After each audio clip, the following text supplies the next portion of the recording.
Les 5 leçons puissantes de la sagesse qui peuvent changer votre vie. Introduction. La sagesse ne consiste pas seulement à accumuler des connaissances, mais à savoir les appliquer au bon moment.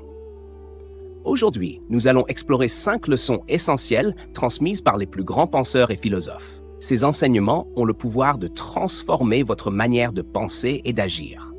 Si vous appliquez ces principes dans votre vie, vous développerez plus de calme, de confiance et de sérénité. Acceptez ce que l'on ne peut pas changer. Seigneur, donne-moi la sérénité d'accepter les choses que je ne peux changer, le courage de changer celles que je peux et la sagesse d'en connaître la différence. Reinhold Niebuhr. La souffrance naît souvent de la résistance à la réalité. Lorsqu'on refuse d'accepter ce qui échappe à notre contrôle, on s'inflige inutilement du stress et de la frustration. L'une des clés de la sagesse est d'apprendre à différencier ce qui dépend de nous de ce qui ne dépend pas de nous. Par exemple, un agriculteur peut se plaindre du manque de pluie, mais cela ne changera rien. En revanche, il peut décider d'installer un système d'irrigation pour s'adapter. De même, lorsqu'une personne nous manque de respect, nous ne pouvons pas contrôler son attitude, mais nous pouvons choisir comment réagir. Soit entrer dans la colère, soit garder notre calme et répondre intelligemment. Une bonne pratique consiste à faire une liste de ses préoccupations en les classant en 2 catégories. Celles sur lesquelles on peut agir et celles qui échappent à notre contrôle. Ensuite, il faut se concentrer uniquement sur les actions possibles et accepter le reste. Le silence est une force, pas une faiblesse. Le sage parle parce qu'il a quelque chose à dire, le fou parce qu'il doit dire quelque chose. Platon. Dans un monde où chacun veut s'exprimer, commenter, donner son avis, peu de personnes savent réellement écouter. Pourtant, le silence est un atout précieux. Il permet d'observer, de réfléchir et d'éviter de dire des choses que l'on pourrait regretter. Dans une négociation, par exemple, celui qui parle trop risque de se dévoiler et de perdre l'avantage. En laissant l'autre personne s'exprimer en premier, on obtient souvent des informations précieuses. Dans un conflit, le silence peut également être une arme efficace.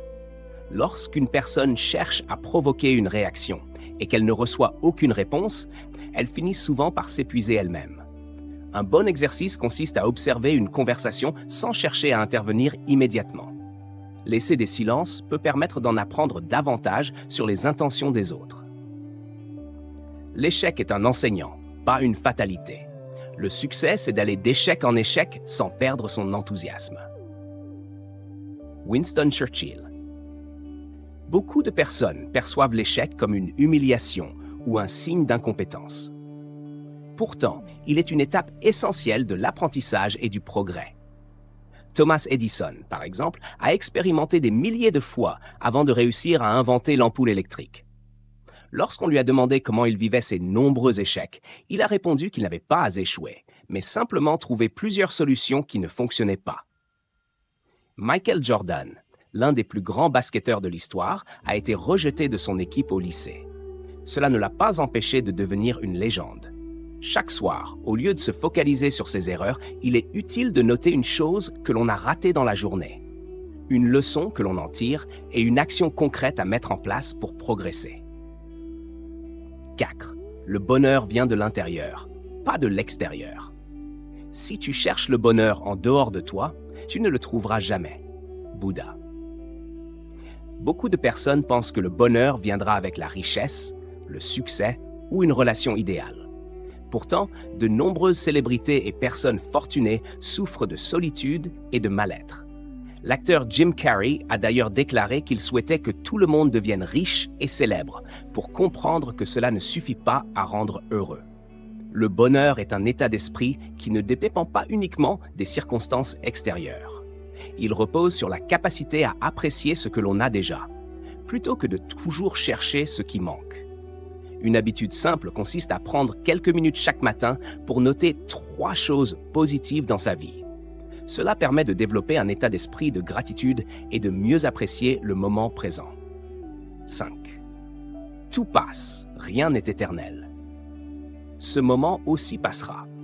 Proverbe persan. Qu'il s'agisse d'une période difficile ou d'un moment de joie intense, tout est temporaire. Rien ne dure éternellement.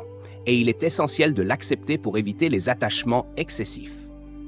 Lorsqu'on traverse une épreuve, on a tendance à penser qu'elle durera toujours. Pourtant, avec le recul, on se rend compte que le temps apaise les douleurs et que chaque épreuve apporte une leçon. À l'inverse, il est important de savourer pleinement les bons moments, car eux aussi sont éphémères. Beaucoup de personnes vivent en pensant constamment à l'avenir, ce qui les empêche d'apprécier le présent.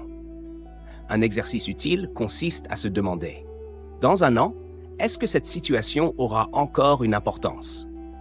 Cette simple réflexion aide à relativiser les difficultés du moment et à se concentrer sur ce qui est vraiment essentiel. Conclusion.